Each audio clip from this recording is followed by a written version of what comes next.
Establishing marketing goals is critical to the success of your YouTube marketing. Countless entrepreneurs and businesses have set up a YouTube presence, made a few posts, and then let it sit untouched for months or even years. This is usually due to a lack or an absence of goals. So, before you even begin establishing any sort of YouTube presence or strategy, you need to establish clear marketing goals. Your goals should be specific, measurable, and attainable. They can be long-term, short-term, or a mix of both. Deadlines and milestones can be helpful as well. I want to increase my social following would be an example of a bad goal that will likely result in your marketing efforts petering out for a while because there's no specific milestones. I want to gain 1,000 likes by Christmas is an example of a good goal. It's specific, measurable, and certainly attainable. Below are some examples of the various goal categories you might be interested in. First up, there's traffic to websites. And here we're talking about sales, leads, or just content marketing. Probably one of the most popular goals of YouTube marketing is to funnel your YouTube traffic back to your own web properties. After all, most businesses don't do business on YouTube per se. You're leveraging YouTube to obtain traffic and convert that YouTube traffic into brand followers, leads, prospects, and customers. So maybe your goal is to get people to a landing page with a free offer where they can subscribe to your list and become a lead. Maybe they're being sent to a sales page or an e-commerce store. Maybe you just want to do some content marketing, so you send them to your blog. Whatever the case, the end goal for a lot of businesses will likely be bringing YouTube traffic away from YouTube and over to their own web properties. Next up, there's social following, which we like to call YouTube as autoresponder. In this goal category, your aim is to build a large number of followers, and the reason we also refer to this as YouTube as autoresponder is because the main sought-after benefit here is to increase the number of people who will see your uploads in their feeds. In this sense, your YouTube posts become similar to sending out email broadcasts via your autoresponder. If you grow a large enough community, this can be very beneficial, and if your content is engaging enough to get a lot of traction in the form of likes, comments, subscribes, and shares, you can significantly increase the range of your organic reach into people's feeds. Next, there's passive presence. Some businesses might have purely passive goals. Simply being present and discoverable inside of YouTube is a benefit that has wider appeal and greater utility than you may think. In many cases, a company's YouTube presence might supersede or at least augment what was once the role of a blog, assuming most of your content can be conveyed in the form of videos or attached to videos.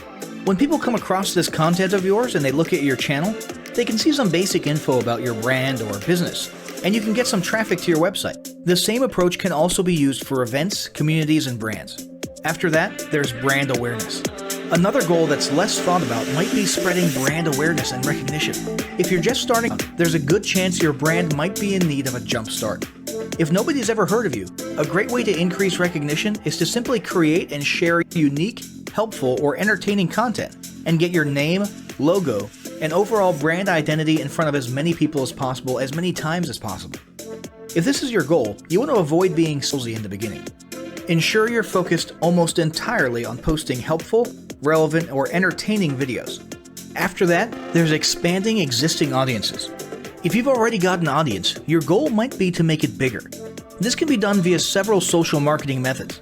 Sharing viral content, either curated or created yourself, can lead to a huge increase in your YouTube audience. Although creating your own viral content like that can be great, if you don't have the time or means to do so, you can simply leverage existing content that's already been proven to be viral by curating or resharing it with your own comments or angle added to it. Obviously, you don't want to actually steal and re-upload someone else's video. We're talking about doing a little video review or commentary about a content piece, preferably linking to the original content piece, and adding your 2 cents. Also, a few humorous videos can't hurt either. Other ways to expand existing audiences can include contests, sweepstakes, and gamification. Assuming your offers or prizes are compelling enough, incentivized sharing, liking, and subscribing can be very effective. Just ensure your methods are permitted by YouTube's terms of service. Enhancing or repairing public relations. Do you want to set your company apart in the public eye? Do you want to associate your brand with feelings of goodwill and community involvement? Was your business recently involved in a controversial incident that requires damage control? It doesn't take a humiliating public catastrophe to make PR enhancement a good idea. This is a goal that any business can engage in. Non-sales related campaigns can include videos that foster positive values and goodwill, or even involvement in social movements, or noble causes. On the social movement side of things, be careful not to alienate half your prospects, though. Did your business recently donate to a charity, build a school in a third world country, serve food at a local pantry? These are all great things to post about. If not, then they don't necessarily need to be about things that you and your business participated in specifically. They can be content about general things like a heartwarming video about helping the poor or caring for the elderly. Special holidays like Christmas, Thanksgiving, or Mother's Day also present opportunities to leverage emotions, foster goodwill, and enhance your PR. Next, there's market research. A hugely beneficial goal of YouTube marketing is market research. If you're just starting your business or going down a new path, YouTube can be an excellent place to learn more about your audience and your market. This can be done in a structured way with things like mentioning surveys and questionnaires at the end of your videos and linking to them in the description. Or in a less structured way by simply engaging with your audience, commenting, asking questions, and so on. Also, lurking or conversing in YouTube channels or the comments of videos related to your industry can teach you a ton about what your customers want and who they are. Beyond that, you can monitor your competitors' accounts and posts to see what their customers like and what they're complaining about, so you can adjust your business accordingly. Creating your own channel, posting, and engaging in it is another great way to get a constant stream of market and audience data flowing into your business.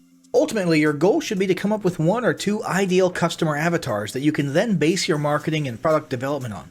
All of the goals you've learned about in this section require some sort of presence on YouTube. Getting that presence started is what we're going to talk about next.